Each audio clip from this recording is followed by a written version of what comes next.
किसी ने आज तक नहीं पूछा हाँ कि भाई सोना चांदी की कीमत तय कौन करता है। साधारण जवाब तो ये होगा कि भाई डिमांड सप्लाई से होता है। पर यूबीएस हाँ यानी स्विट्जरलैंड का जो बैंक है सबसे बड़ा, एचएसबीसी, हाँ जेपी मॉर्गन, हम्म, ये कुछ ऐसी संस्थाएं हैं निजी जो कि बहुत बड़ी मार्केट मेकर्स है। अब बहुत सारा सोना जमा करके रखते हैं, अपने पास स्टॉक रखते हैं। कहीं से 100 टन की डिमांड आ गई, उदाहरण ले रहा हूं मैं, हाँ ठीक है। अब 100 टन की डिमांड जब लंदन बुलियन मार्केट एलबीएमए में आती है तो ये प्लेयर सामने आ जाते हैं। जी माना जाता है कि सबसे बड़ा भंडार जेपी मॉर्गन के पास है। ऐसा कहा जाता है विक्रांत कि इन लोगों ने प्राइस को स्टेबलाइज किया। ये जो आपको स्थिरता दिख रही है ना, ओ अगर ये मार्केट मेकर्स ना हो तो आपको सोने और चांदी बेचने में दिक्कत खड़ी हो जाएगी। बुलियन मार्केट्स में जो बैठे हुए गद्दी पर बैठे हुए लोग छोटे स्तर पर कर रहे हैं, ये मार्केट मेकर बड़े स्तर पर तो ही है। आपको ये भी बताऊं, कूचा महाजनी में जो सबसे बड़े ट्रेडर्स हैं, सबसे बड़ा प्लेयर कौन है? वही हाँ प्राइस खोलता है, उसी के पीछे हाँ। पीछे सारे ज्वेलर्स चलते हैं। तो आज की इस बातचीत से दर्शकों को यह पता चला कि डिमांड और सप्लाई के साथ साथ सोने के दाम और चांदी के दाम तय करने में किसकी बड़ी भूमिका है। सहमत हो भी जाऊं तो भी हाँ मैं ये कहूंगा हाँ कि एमसीएक्स को आप बंद नहीं कर सकते हैं। एमसीएक्स को ब्लेम करना हाँ इसलिए उचित नहीं रहेगा क्योंकि एमसीएक्स एक ऐसा प्लेटफॉर्म है जिसमें वर्चुअल ट्रेडिंग होती है। एमसीएक्स मार्केट मेकर नहीं है, ये हाँ मैं आपको पहले बताना चाहूंगा। एमसीएक्स सिर्फ वहां से क्यूज लेके कन्वर्ट करके यहाँ पर प्राइस फिक्स हो जाता है। तो मैं यहाँ पर सारी बुलियन मार्केट को सलाह दूंगा कि आप अपनी हाँ एक स्पॉट मार्केट अलग खड़ी कर दीजिए और आप अपने यहाँ एक डिस्क्लेमर का बोर्ड लगा दीजिए कि एमसीएक्स के रेट और स्पॉट मार्केट के रेट आपस में भिन्न रहे। देखिए, अगर आप ईटीएफ में कर रहे हैं हाँ और अगर आप ट्रेडर नहीं हैं, आप हाँ निवेशक हैं, तो आप आराम से रख के बैठिए। अब ले लिया है, फंस गए हैं, फंस गए हैं तो फंस गए हैं। हम तो बार बार अलर्ट कर रहे थे कि आप थोड़ा थोड़ा करके करिए, हाँ बार बार कीमत को चेक करेंगे हाँ तो साइकोलॉजिकली हाँ। अगर आपने महंगा खरीदा है तो आपको टेंशन हो जाएगी। नमस्कार, मैं हूं विक्रांत यादव और आप देख रहे हैं आपका अपना चैनल दा स्वतंत्र। हमारे साथ जाने माने अर्थशास्त्री डॉक्टर शरद कोहली जी जुड़े हैं, जो अक्सर दा स्वतंत्र के दर्शकों को उन सही तथ्य बताने के लिए क्या चल रहा है सोने और चांदी की दुनिया में, अंतर्राष्ट्रीय स्तर पर क्या चल रहा है, ये बताने के लिए हमारे चैनल पर आते हैं। डॉक्टर साहब, बहुत बहुत स्वागत है आपका दा स्वतंत्र पर। और दर्शकों से एक और अनुरोध करूंगा कि हमने दा स्वतंत्र बाजार चैनल भी शुरू किया आपकी सहूलियत के लिए, उसे भी आप लाइक सब्सक्राइब कर सकते हैं। सर, बहुत बहुत स्वागत है आपका। धन्यवाद, नमस्कार विक्रांत। आपको द स्वतंत्र बाजार के सभी फॉलोअर्स भी और सब्सक्राइबर्स को मेरा स्वर्णमय और चांदीमय अभिनंदन। सर, सबसे पहले तो मैं ये जानना चाहूंगा डॉक्टर साहब आपसे, क्योंकि आपको लेकर हमारे दर्शकों में बहुत क्रेज रहता है, कई तरह के उनके सवाल आते हैं। तो एक तो ये शिकायत रही कि पिछले कई दिनों में हम बात नहीं कर पाए, तो मैंने कहा कि मैं जल्दी डॉक्टर साहब से बात करूंगा, उन्हें अनुरोध भेजता हूं, अभी थोड़े व्यस्त है। तो सर, सबसे पहले तो यही जानना चाहूंगा कि चांदी को हमने 121 तक जाते हुए भी देखा और उसके बाद वो 65 64 65 के स्तर तक भी आ गई। अब वो $80 के करीब टिकी हुई है, 80 82 रहती है। सोने का भी यही हाल हमने देखा, भारतीय मुद्रा में 1.25 लाख तक पहुंच गया और फिर 1.5 लाख से भी नीचे 140 तक पहुंच गया। अब वो 1.5 लाख इसके आसपास टिका हुआ है। तो क्या सर, सोने और चांदी में इस समय क्या वर्तमान परिस्थितियां दिखाई देती है?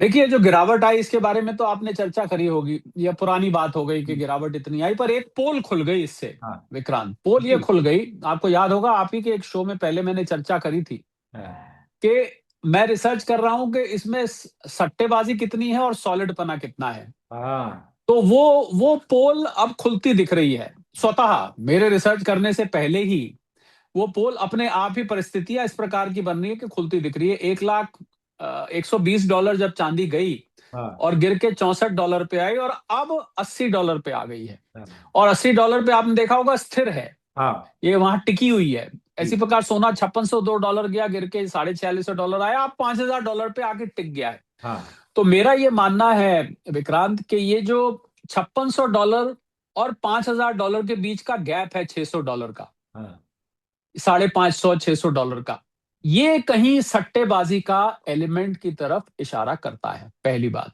चांदी में बात करें तो $80 और $120 के बीच का जो $40 के आसपास का, $35 40 का गैप, ये सट्टेबाजी की तरफ इशारा करता है कि इतना इसमें सट्टेबाजी का एलिमेंट हाँ शायद रहा होगा।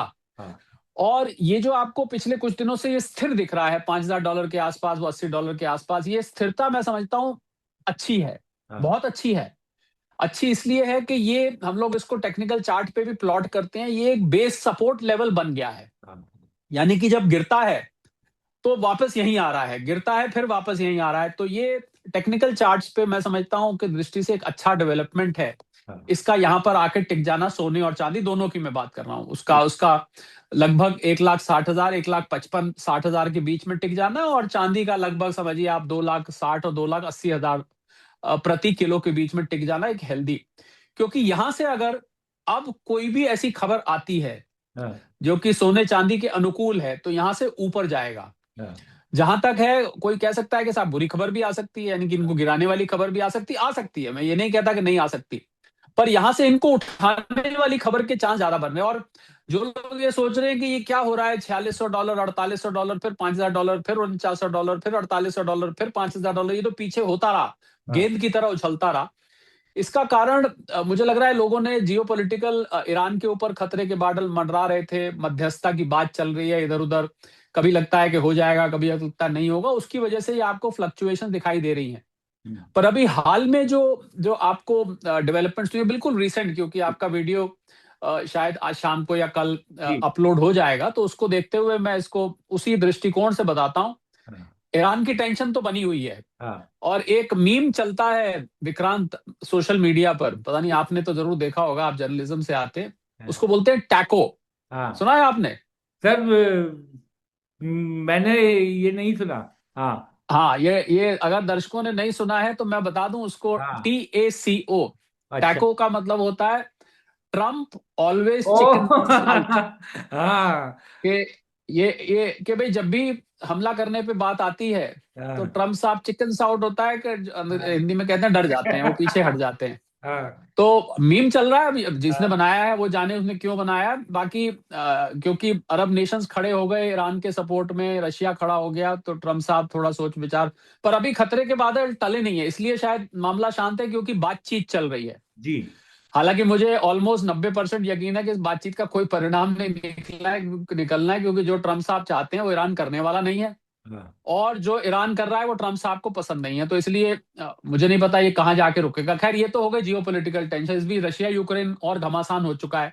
हाँ। यूक्रेन में इस समय बिजली नहीं है, सोचिए -15 -20 जहां हाँ। टेम्परेचर, और वहां बिना बिजली, बिना गैस के, बिना एनर्जी के लोग कैसे गुजारा कर रहे हैं, हाँ।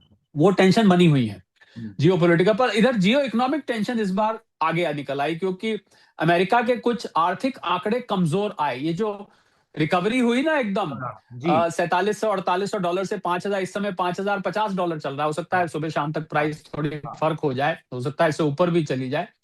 तो अमेरिका के कुछ आर्थिक आंकड़े कमजोर आए, जिससे फेड के रेट कट करने के आसार और बन गए हैं। हाँ।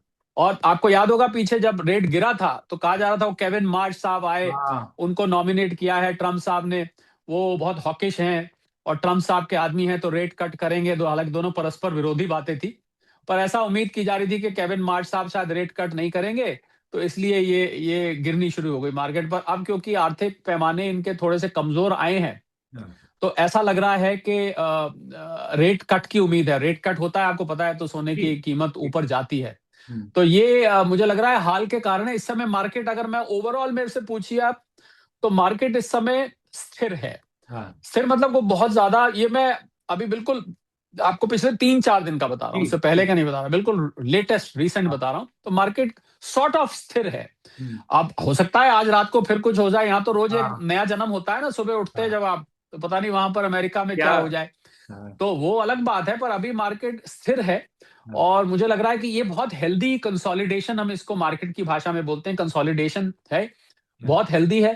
क्योंकि इस कंसोलिडेशन के बाद मार्केट के ऊपर जाने के चांस ज्यादा होते हैं बजाय नीचे जाने के, ये मैंने इसलिए कहा हेल्दी है। हाँ। तो ये अच्छी खबर है, मैं समझता हूँ जो लोग इसमें फंसे हुए थे ऊंची कीमतों में लेके, हाँ। उनके लिए थोड़ी राहत आई होगी कि चलिए, जिसने 1,75,000 पे खरीद लिया, सोने की बात कर रहा हूँ, हाँ। और अब 1,60,000 के आसपास है, ठीक है, 15,000 रुपए कम है, हम्म। पर अगर आप लंबे वक्त तक रख के बैठेंगे तो मुझे लग रहा है ये रिकवर कर जाएगा। JP मॉर्गन तो बोलते हैं हाँ। 7 लाख से ऊपर जाएगा, हाँ। और उनके मुंह में घी शक्कर, क्या निवेशक कहते हैं, उनके मुंह में पूरी हलवाई की दुकान, क्योंकि हाँ। अगर ऐसा होना है तो बहुत अच्छा है, और उनको कहना भी चाहिए, उनके पास बहुत बड़ा भंडार है। हाँ, और वो मैं आपको बताऊं, वो लोग मार्केट मेकर्स हैं। तो हाँ। मार्केट मेकर, इसका अभी चर्चा आप पूछेंगे तो मैं चर्चा कर दूंगा। मार्केट मेकर मतलब सर, किस सेंस में इसे मार्केट मेकर किस लिए कहा जाता है सर? बहुत इंटरेस्टिंग। देखिए, जी। आपको अगर सोने चांदी में रुचि है तो हाँ। आपको दुनिया के 3-4 हिस्सों में नजर रखनी चाहिए। अमेरिका में कॉमेक्स पर हम पहले कई बार हाँ, बात कर चुके हैं, बिल्कुल। कमोडिटी एक्सचेंज पर। हाँ, लंदन में एलबीएमए, लंदन हाँ, bullion market association, LBMA. Shanghai commodity exchange, metal exchange या कमोडिटी एक्सचेंज शंघाई में। और भारत में तो आप एमसीएक्स पर, और आप हाँ, कुचा महाजनी जाते रहते हैं, वो तो ठीक है, वो तो सराफा बाजार है।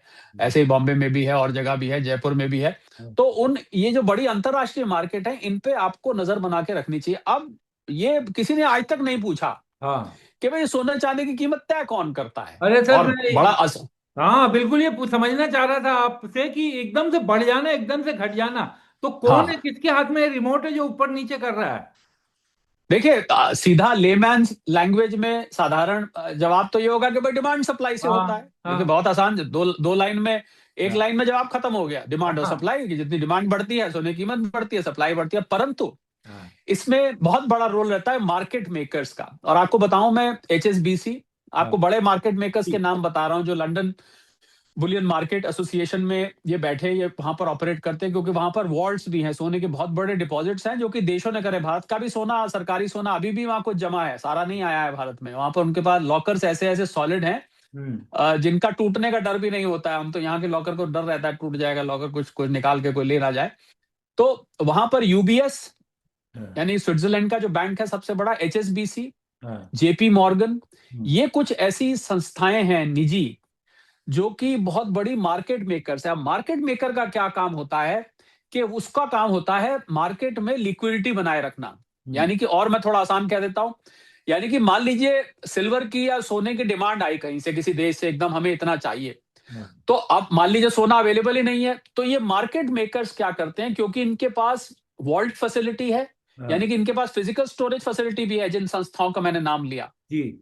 तो ये उसमें बहुत सारा सोना जमा करके रखते हैं, अपने पास स्टॉक रखते हैं। हाँ, और इनके पास पैसा भी बहुत है, दोनों चीजें हैं। तो ये खरीद भी सकते हैं, ये बेच भी सकते हैं। मान लीजिए कहीं से 100 टन की डिमांड आ गई, उदाहरण ले रहा हूं मैं, हाँ, ठीक है। अब 100 टन की डिमांड जब लंदन बुलियन मार्केट एलबीएमए में आती है, तो ये प्लेयर्स सामने आ जाते हैं। तो ये क्या करते हैं कि अगर आपने खरीदना है तो हम देंगे $5,050 का। हाँ, अभी मैं आज की बात कर रहा हूं। जी। अगर आप बेचेंगे अगर आप बेचेंगे तो हम देंगे आपको $5,020। इसको कहते हैं प्राइस स्प्रेड। और ये तो आपको, आप हाँ, अगर यहाँ भी जाएंगे ना अपनी कूचा बिल्कुल, महाजनी में, बिल्कुल यही तो चीज है। खरीद और बेच के, हाँ, जी, हाँ, वहां भी यही फॉर्मूला काम हाँ, करता है। उसको उसको बोलते हैं, इसका नाम होता है प्राइस स्प्रेड, हाँ, यानी कि परचेज और सेल प्राइस के बीच में। तो ये जो बड़ी संस्थाएं हैं, एचएसबीसी है, यूबीएस है, जेपी मॉर्गन है, और भी कुछ संस्थाएं हैं जो बड़ी बड़ी, जिनके पास सोने के भंडार हैं। जी। माना जाता है कि सबसे बड़ा भंडार जेपी मॉर्गन के पास है। इसी हाँ, आधार पे वो कह रहा है कि 7 लाख हो जाएगा।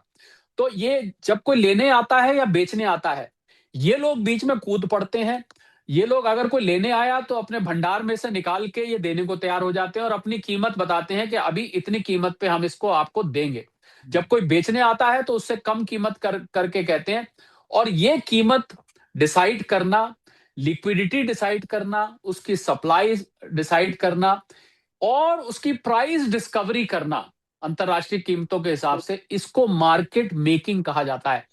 तो साहब, जो बात मैं बताना चाह रहा था कि खाली डिमांड और सप्लाई अकेला काम नहीं करता है। हाँ, market making by these large organisations, ये लार्ज जो फाइनेंशियल ऑर्गेनाइजेशंस है, ये भी सोने और चांदी, यानी कि अगर मैं इसको और आसान हाँ, करके कहूं, अगर ये लोग चाहें तो सोने चांदी की कीमतों को, जो आपको दिख रही हैं, उससे इसको दाएं बाएं कहीं भी ले जा सकते हैं। हाँ, पर क्योंकि ये इतने बड़े प्लेयर्स हैं, इतनी बड़ी इनकी नेटवर्थ है, और इतनी बड़ी इनकी कैपेसिटी है कि बहुत वाइल्ड स्विंग भी आता है ना, तो ये लोग बीच में कूद पड़ते हैं। ये भी मैं आपको बताऊं, जब पीछे $4650 पे हाँ, कीमत आई थी, जी। सोने की बात कर रहा हूं, हाँ, उस समय, जहां तक मेरी जानकारी है, एलबीएमए में ये लोग कूद पड़े। इन्होंने कूद के मार्केट से सोने को खरीदना शुरू कर दिया। हाँ, और वो सटोरियों का बाजार अलग चल रहा था, वो हाँ, सट्टेबाजी तो चल ही रही थी। हाँ, इन्होंने, ऐसा कहा जाता है विक्रांत, कि इन लोगों ने प्राइस को स्टेबलाइज किया। ये जो आपको स्थिरता दिख रही है ना, ओ, ये बड़े प्लेयर, तो ये मार्केट मेकिंग के जरिए किया जाता है। अब देखिए, अब सुनने में तो लगेगा डिमांड आ गई भाई, इन लोगों हाँ ने खरीदा तो डिमांड आ गई। पर हाँ ये लोग उसकी मार्केट मेकिंग, इसको हम आम भाषा में प्राइस डिस्कवरी भी कहते हैं। हाँ यानी कि प्राइस कैसे तय की जाती है। हाँ लोग सोचते होंगे कहां से ये प्राइस चल के आती है, कैसे ये प्राइस तय होती है। ठीक है, देखिए अल्टीमेटली तो डिमांड सप्लाई तय हाँ करता है, हाँ पर उसकी जड़ में मार्केट मेकिंग होती है। मार्केट मेकिंग का काम होता है कि मार्केट में लिक्विडिटी हाँ इस कमोडिटी की कितनी है, और इस कमोडिटी के बेचना। अब मैं आपके सामने उदाहरण लेता हूं, देखिए आपको मार्केट मेकिंग आसानी से समझ में हाँ आ जाएगा। उदाहरण जैसे एक और मेटल है जिसको प्लैटिनम कहते हैं। हाँ हाँ शायद कम लोग जानते हैं कि जितना चांदी चढ़ा ना पिछले हाँ, एक बिल्कुल। दो साल में, हाँ, प्लैटिनम भी उतना ही चढ़ा। वैसे ही। हाँ अब किसी ने मेरे से पूछा कि भाई प्लैटिनम में लोग निवेश क्यों नहीं कर रहे, क्या आप हाँ जानते हैं क्यों नहीं कर रहे, जबकि प्लैटिनम की कीमत एक समय तो चांदी से भी ज्यादा चढ़ गई थी। जी। पर क्यों नहीं निवेश कर रहे, अब आपको हाँ मैं इसका जवाब देता हूं। क्योंकि प्लैटिनम को जब आप बेचने जाएंगे हाँ। तो वो बिकेगा नहीं आसानी से। ओ। खरीद तो लेंगे आप। हाँ उदाहरण, एक और उदाहरण लेता हूं मैं, कॉपर। हाँ अब कॉपर में सब लोग कहते हैं कॉपर कॉपर कॉपर में हाँ निवेश करिए, 1500 रुपए 1300 रुपए हाँ किलो के हिसाब से मिलता है। पहली बात तो आप रखेंगे कहा, चलिए आपने रख हाँ लिया, मान लीजिए आपने 10 लाख रुपए का लेना है, तो आपको तो बहुत बड़ा एक कमरा चाहिए, ट्रक भर के आएगा आपके हाँ घर पर। ठीक है, वो पड़ोसी देखेंगे क्या आ रहा है वगैरह वगैरह। पर जब आप कॉपर को, हार्ड कॉपर को मार्केट में बेचने जाएंगे तो वो हाँ आसानी से नहीं बिकेगा। हाँ। तो ओ। अब देखिए मार्केट मेकर्स और सोना और चांदी आसानी से क्यों बिक बिल्कुल, जाता है, दुनिया के क्योंकि किसी यहां भी पर कोने में। हाँ क्योंकि इसमें मार्केट मेकर्स हमेशा ही तैयार रहते हैं। अगर ये मार्केट मेकर्स ना हो विक्रांत, अब हाँ मैं इसको, और आई थिंक इस बात से बिल्कुल पूरा समझ में आ जाएगा। हाँ अगर ये मार्केट मेकर्स ना हो तो आपको सोने और चांदी बेचने में दिक्कत खड़ी हो जाएगी। या मैं यूं कहूं, दिल्ली में, चलिए छोड़िए आप लंदन को, दिल्ली हाँ में अगर कूचा महाजनी में जो बड़े बड़े ट्रेडर्स हैं जो इंपोर्ट करते हैं, हाँ मान लीजिए वो खरीदने से मना कर दें, तो हाँ। मुझे अगर सोना बेचना जाना है तो कौन खरीदेगा उसको, कोई भी नहीं बिल्कुल, खरीदेगा। कोई नहीं खरीदेगा। हाँ तो मार्केट मेकर्स का बहुत बड़ा रोल रहता है इन कीमतों को तय करने में, क्योंकि वो इतने बड़े स्तर पे कर रहे हैं। तो डिमांड सप्लाई बाद में, हाँ पहले मार्केट मेकिंग। आप उल्टा भी समझ सकते हैं, पहले डिमांड सप्लाई फिर मार्केट मेकिंग, या हाँ। पहले मार्केट मेकिंग फिर डिमांड सप्लाई, एक दूसरे को ये सप्लीमेंट करके चलते हैं। ये तो आपने सर एकदम सही बात क्योंकि इसका मतलब तो ये कह सकते हैं सर, जो कूचा महाजनी और बाकी बुलियन मार्केट्स में जो बैठे हुए, गद्दी पर बैठे हुए लोग छोटे स्तर पर कर रहे हैं, ये मार्केट मेकर बड़े स्तर पर और पूरी लार्ज स्केल दुनिया पे, के रेट बिल्कुल बिल्कुल तय कर रहे आपने, हैं। बिल्कुल। क्योंकि क्योंकि कूचा महाजनी। भारत की भी हाँ तो, बिल्कुल हाँ भारत की भी तो कीमत कहीं से तय होती है ना। हाँ हालांकि ये यहाँ पर तय करना आसान है, जैसा मैंने कहा वो डॉलर को रुपए में, हाँ। आउंस को 10 ग्राम में करते हैं, पर फिर भी एक प्राइस तो बनती है ना कहीं से। बिल्कुल तो बनती है। आपको ये भी बताऊं, कूचा महाजनी में जो सबसे बड़े ट्रेडर्स हैं उनका, हाँ मुझे मुझे और आपको शायद नाम भी पता हो, पर हम नाम हाँ यहाँ लेते नहीं है। जी, कल को पता लगा इनकम टैक्स वाले हाँ वहां पहुंच गए।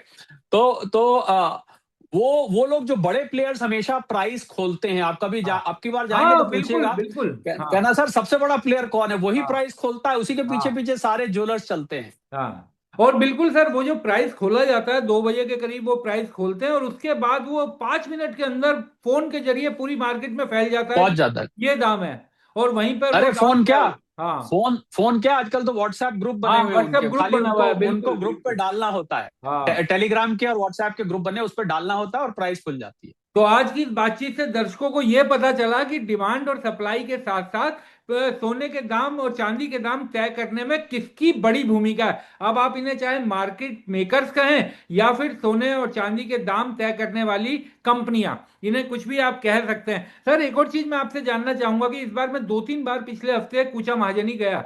एक तो दो यही बात पता चली जो आपने बताया और हर बार बताते भी हैं कि खरीदने जाए तो 25,000 रुपये प्रीमियम अभी भी चल रहा था, और बेचने जाएं तो प्रीमियम की कोई बात ही नहीं। वो कहते हैं कि लिवाल है ही नहीं, केवल बिकवाल आ रहे हैं जी, लिवाल बाजार में है ही नहीं, कि लेने वाला कोई है ही नहीं।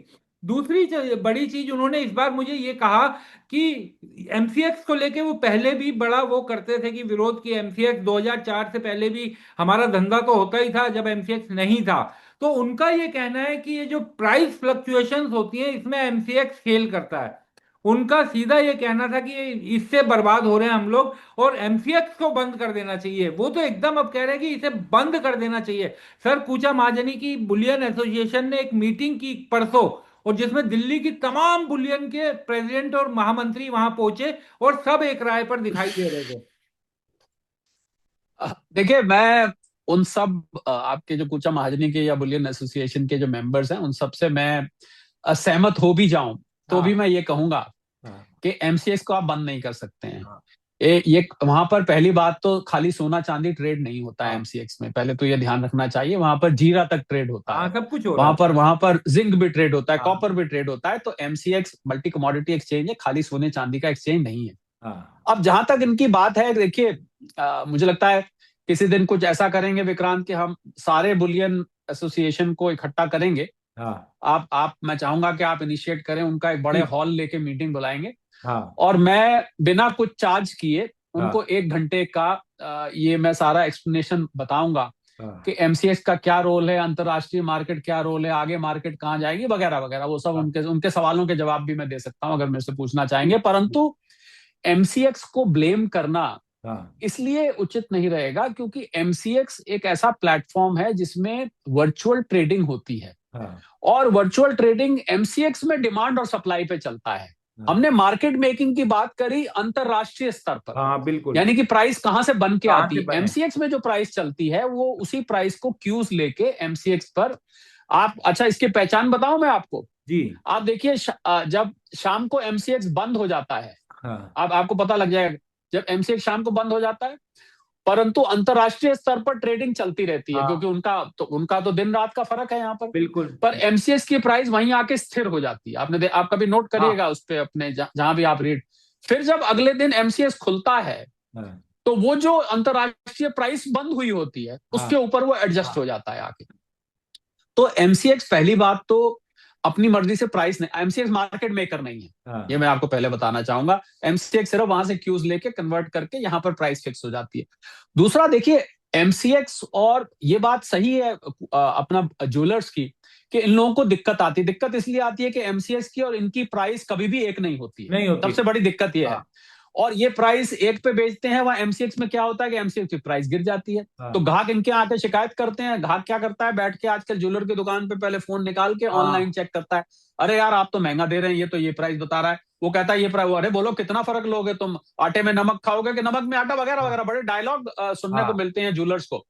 इसी वजह से वो कह रहे हैं कि हमें एमसीएक्स बर्बाद कर रहा है, एमसीएक्स हमें बहुत तंग करता है, दिक्कत। देखिए मुझे लगता है कि दोनों मार्केट्स को अलग कर देना चाहिए, हाँ दोनों मार्केट्स को। और मैं एक सलाह देना चाहूंगा यहाँ पर इस समस्या का, विक्रांत, मैं सलाह ये देना चाहूंगा कि सारे सराफा बाजार एसोसिएशन आपस में एक हो जाएं, क्योंकि इनमें जो कुछ अगर बीच में पॉलिटिक्स है वो नहीं होनी चाहिए। अगर ये एक हो जाते हैं हाँ तो ये एक काम कर सकते हैं, इसका हल ये स्पॉट मार्केट एक अपनी शुरू कर सकते हैं। स्पॉट मार्केट से मेरा मतलब है कि एक वर्चुअल प्लेटफॉर्म क्रिएट करके हाँ पैरेलल, एमसीएक्स भी एक कंपनी है बाय द वे, बिल्कुल बिल्कुल मैं कंपनी। बताना हाँ चाहूंगा, हाँ एमसीएक्स एक कंपनी है, हाँ अपनी एक स्पॉट मार्केट कंपनी बना लें, हाँ उस कंपनी के सभी लोग मेंबर बन जाएं, हाँ सरकार से जो सेबी से परमिशन चाहिए वो करे, उसको आप ऑनलाइन करना चाहते हैं करिए, नहीं ऑनलाइन करना चाहते मत करिए, जो उसके लिए परमिशंस हैं वो आप लीजिए, और एक स्पॉट मार्केट अलग हो जाए और हाँ कमोडिटी और मार्केट बिल्कुल अलग एमसीएक्स हो अलग जाए। हो जाए। तो हाँ आप स्पॉट मार्केट में अपने रेट चलाइए, जिसने हार्ड फॉर्म में सोना और चांदी खरीदना है उसके लिए हाँ अलग रेट है, हाँ और जिसने कॉन्ट्रैक्ट फॉर्म में खरीदना है उसके लिए अलग रेट है। हाँ हालांकि मैं यहां बताना चाहूंगा कि एमसीएक्स में भी आप हार्ड फॉर्म पे ले सकते हैं, जैसा हाँ मैंने आपको पहले बताया था ठीक। कि कॉन्ट्रैक्ट एक्सपायरी पे आप डिलीवरी को एनफोर्स कर सकते हैं। हाँ अगर आप चाहते हैं कि मैं कॉन्ट्रैक्ट नहीं, मुझे डिलीवरी चाहिए, तो उस वक्त एमसीएक्स को भी स्पॉट हाँ मार्केट के रेट पे डिलीवरी देनी चाहिए। यानी कि जो व्यक्ति डिलीवरी एनफोर्स कर रहा है वो एमसीएक्स के रेट पे नहीं, वो फिर स्पॉट मार्केट पे देगा। हाँ कैसे होगा वो मैकेनिज्म, इसका इसमें कुछ कुछ नुक्ते हैं, कुछ हाँ कमियां हैं जिनको रिजॉल्व किया जा सकता है। तो मैं यहां पर सारी बुलियन मार्केट को सलाह दूंगा कि आप अपनी हाँ एक स्पॉट मार्केट अलग खड़ी कर दीजिए, और आप अपने यहां एक डिस्क्लेमर का बोर्ड लगा दीजिए कि एमसीएक्स के रेट और स्पॉट मार्केट के रेट आपस में भिन्न रहेंगे, हमारी कोई जिम्मेवारी नहीं है। अगर आपको एमसीएक्स का रेट ज्यादा या कम दिख रहा है, ये स्पॉट यहां पर सोना चांदी ज्वेलरी स्पॉट मार्केट के रेट पर ही बेची जाएगी, और हाँ स्पॉट मार्केट को आप ऑनलाइन कभी भी चेक कर सकते हैं।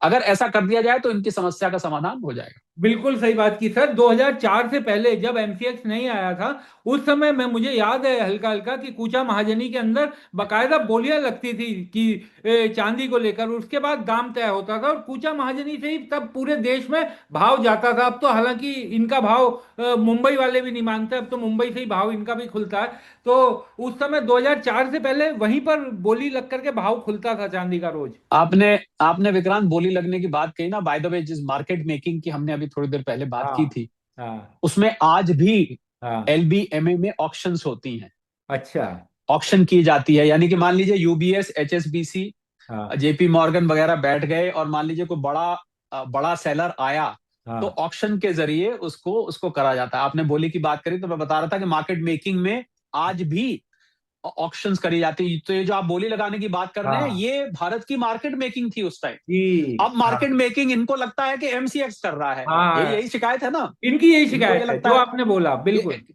एमसीएक्स कर रहा है। तो मैं ये अगर अगर ये मेरी सलाह माने सबके सब, तो हाँ आप अपनी स्पॉट मार्केट अलग खड़ी कर दीजिए, उसको कोई चैलेंज नहीं कर पाएगा। हाँ पूरे इंडिया में वो स्पॉट मार्केट की रेट चलेंगे, कोई ग्राहक शिकायत नहीं कर पाएगा। हाँ। और कॉन्ट्रैक्ट की रेट अलग, स्पॉट मार्केट की रेट अलग, दो अलग अलग मार्केट्स हो जानी चाहिए। सर एक और चीज बताइए कि अब ये भी कहा जाता है कि ये जो 50,000 की लिमिट थी कैश में खरीदने की, अब ज्वेलर्स का भी ये कहना है और ग्राहक का भी ये कहना है सर कि 50,000 में अब क्या एक पाजेब नहीं आती। अगर आप भारी पाजेब खरीदेंगे तो सोने और चांदी के जिस तरीके के दाम हो गए, तो इनका कहना है कि क्योंकि अगर कोई ग्राहक बेचने भी आएगा तो वो अपना आधार कार्ड और पैन कार्ड, गरीबों के पास तो पैन कार्ड होता नहीं, अगर वो अपने आ रहे हैं पुरानी ज्वेलरी लेकर, सोना या चांदी लेकर, तो इनका ये कहना है कि अब लिमिट को कम से कम 10 लाख करना चाहिए, तब थोड़ी बाजार में जान आएगी। इस बात को किस तरीके से देखा जाए? देखिए, इसमें मेरी दो ओपिनियन है जी विक्रांत। जी। एक में तो मैं जो आप कह रहे हैं उनके साथ हूं हाँ।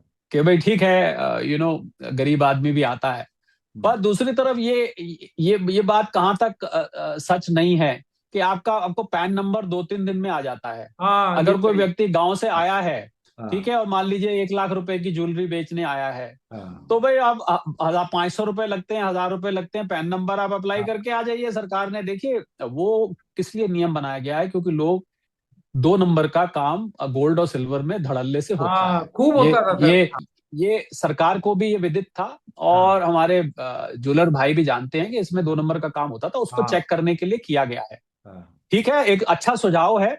मुझे हाँ लगता है कि 50,000 से 10 लाख तो नहीं होने वाली, पर पचास हाँ हजार से कम 1,00,000-2 लाख भी हो जाए तो एक हाँ राहत मिलेगी, क्योंकि कैश 50,000 रुपए जिस जमाने में किया गया था, उस हाँ जमाने में 50,000 बड़ी रकम होती थी, आजकल इतनी बड़ी रकम नहीं है। हाँ तो इस बात से मैं सहमत भी हूँ।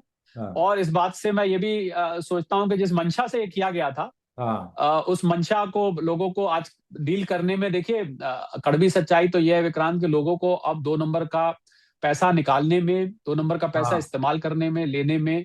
पहले के मुकाबले ज्यादा कठिनाई होती है नियमों की वजह से। बस यही सरकार की मंशा थी। मुझे लगा सरकारी नुमाइंदों को लगेगा भाई हमने जिस इंटेंशन से किया था आज वो पूरा हो रहा है, कि लोगों को दिक्कत आ रही है। यही हाँ यही तो वो चाहते थे कि दिक्कत आए। जी बिल्कुल। सर एक अंतिम सवाल जो पूछना चाहूंगा क्योंकि समय भी मेरा खत्म हो रहा है, कि ये म्यूचुअल फंड, अगर हम जनवरी का जो डाटा आया है उसको देखें तो ये साफ दिखाई दे रहा है कि ये शेयर इक्विटीज का पैसा निकाल करके लोगों ने उसे सोने चांदी ईटीएफ में डाला है। तो जिन लोगों ने जनवरी में डाला है सर, उन्होंने तो बड़े पीक पे डाल दिया होगा। वो लोगों को तो उधर से इक्विटीज से भी पिछले लंबे समय से पैसा निवेश पर रिटर्न नहीं मिल रहा था, और अब भी वो हाई रेट पर लेकर के फंस गए। 24,000 करोड़ हाँ, चौबीस जनवरी हजार का खाली गोल्ड एटीएफ में, हाँ 8 से 9 हजार करोड़ सिल्वर ईटीएफ में, कुल हाँ मिला के 33-34 हजार करोड़ रुपया गोल्ड और सिल्वर ईटीएफ में गया। बिल्कुल आपने ठीक कहा, ज्यादातर लोगों ने पीक पर इसको किया है काम को। हाँ और एकदम जनवरी के बिल्कुल आखिर में आके जब वो भूचाल आया हाँ और कीमतें कीमतें नीचे आई, तो वो लोग लेके फंस गए। मुझे लग रहा है कोई चिंता की बात नहीं है। देखिए, अगर आप ईटीएफ में कर रहे हैं हाँ और अगर आप ट्रेडर नहीं हैं, आप हाँ निवेशक हैं, तो आप आराम से रख के बैठिए। जेपी मॉर्गन की बात पे यकीन करिए, वो तो ये कहते हैं 7 लाख पहुंच जाएगा वगैरह वगैरह। पर हाँ देखिए, मैं आपको पता है मैं उनमें से नहीं हूं जो कीमत हाँ, को प्रेडिक्ट करता हूं, मैं कभी कोई बिल्कुल। कीमत नहीं डालता हूं। हाँ पर अंडरटोन अभी भी कम से कम सोने की बुलिश है, चांदी की भी बुरी नहीं है। अभी कोई चांदी का विकल्प रिसर्च चल रही है, कोई चांदी का विकल्प नहीं निकल। आपको पता नहीं, मालूम है कि नहीं, एक चाइना से खबर आई हाँ कि चाइना सिंथेटिक गोल्ड बनाने पे हाँ काम कर रहा है। हाँ सर। पर पर उन्होंने जब उसकी कॉस्टिंग करी तो इतनी ज्यादा आई कि वो सोने से भी ज्यादा आ गई। तो कोशिश कर रहे हैं कि भाई किसी तरह सस्ता हो जाए। एनीवे वो तो खैर चलिए, खबर थी, मुझे नहीं लगता उसको उसको इन मार्केट मेकर्स ने सीरियसली लिया होगा खबर को, कि सिंथेटिक गोल्ड और लोग कितना उसको इस्तेमाल करना चाहेंगे, उसकी क्या वैल्यू होगी, बहुत सारे प्रश्न चिन्ह है। उस खबर को मैं दर दर दर किनार करता हूँ। मुझे लगता है लंबे वक्त के लिए आप इसको रखिए। अब ले लिया है, फंस गए हैं, फंस गए हैं तो फंस गए हैं। हम तो बार बार अलर्ट कर रहे थे कि आप थोड़ा थोड़ा करके करिए। अब हाँ लोग क्या गलती क्या करते हैं, सारा एक साथ डाल देते हैं। एक और अगर साथ आपने ईटीएफ में लिया है, आपके डीमैट अकाउंट में पड़ा हुआ है, पड़े रहने दीजिए। सोने के साथ सोना है ना विक्रांत, हाँ पहला सोना मेटल, दूसरा सोना नींद वाला, सोने के हाँ साथ सोना। और सबसे बड़ी मैं बताऊं टेंशन हो रही है इससे। हाँ इससे इसलिए टेंशन हो रही है, आप दिन में चार चार बार अगर आप कीमतें निकाल के देखेंगे तो हाँ आपकी चिंता होनी तो स्वाभाविक है। अरे हाँ भाई, आप इसको एक तरफ रखिए, आपने निवेश किया, आप कोई सोने चांदी के ट्रेडर हैं क्या? आप हाँ रख लीजिए एक तरफ, अपना कामकाज में बिजी रहिए, क्यों रोज रोज देखते हैं? हाँ ठीक है कि नहीं? विक्रांत का शो आपको वैसे ही बताया था सोने चांदी की कीमत क्या है, तो आपको बार बार फोन पे जब आप बार बार कीमत को चेक करेंगे तो साइकोलॉजिकली, हाँ अगर आपने महंगा खरीदा है तो आपको टेंशन हो जाएगी, हाँ आपने सस्ता लिया है तो आपको एक टेम्परेरी खुशी हो जाएगी। और हाँ अगर कीमत वहीं की वहीं खड़ी है कि अभी तो उतना ही है यार जितना लिया था, कोई खास नहीं बढ़ा, तो मुझे लगता है बार बार प्राइस चेक करने की आदत से थोड़ा सा अपने आप को हटाना पड़ेगा। और आपने ले लिया है तो लॉस पे बेचना तो मैं नहीं रिकमेंड करूंगा। हाँ हालांकि निवेश आप सलाह अपने इन्वेस्टमेंट एडवाइजर से लीजिए, खरीदना बिल्कुल। कब बेचना है। पर घाटा बुक करने की सलाह मैं नहीं दूंगा, रख के बैठ जाइए आराम से। और आराम से इसको 2-3 साल का नजरिया रख के चलिए।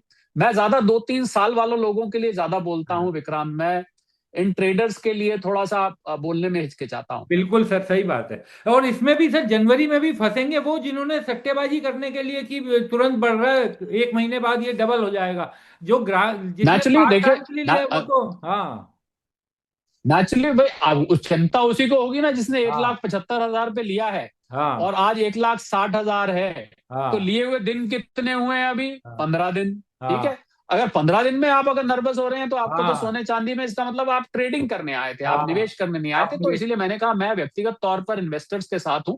हाँ तो इन्वेस्टमेंट के लिए आइए, ट्रेडिंग बन के मत आइए। ट्रेडिंग का काम कूचा महाजनी में छोड़ देते हैं ना, उनके ऊपर जो हाँ लोग करते हैं रोज खरीद बेच कर। अरे ला भाई आज आधा किलो खरीद, आज 5 किलो खरीद ले, 10 किलो बेच दे, कल कल 5 किलो बेच दे, उन लोगों के ऊपर छोड़ दीजिए। आपका ये काम थोड़ा ना है। आप अपनी नौकरी बिजनेस जो करते हैं करिए, छोड़िए। चार चार बार डिलीट कर दीजिए ऐप जिसमें सोने चांदी की कीमतें दिखती हैं उसको। बिल्कुल। चलो सर, बहुत बहुत शुक्रिया आप हमारे साथ जुड़े। और निश्चित तौर पर इस बुलेटिन के जरिए, इस इंटरव्यू के जरिए भी आज भी दर्शकों को बहुत सारी नई बातें पता चलेंगी, जो अक्सर आपके साथ बातचीत करते हुए हमें भी पता चलती है और हमारे थ्रू, हमारी बातचीत के थ्रू हमारे दर्शकों को भी पता चलती है। बहुत बहुत शुक्रिया शरद जी हमारे साथ जुड़ने के लिए। Thank you so much, thank you.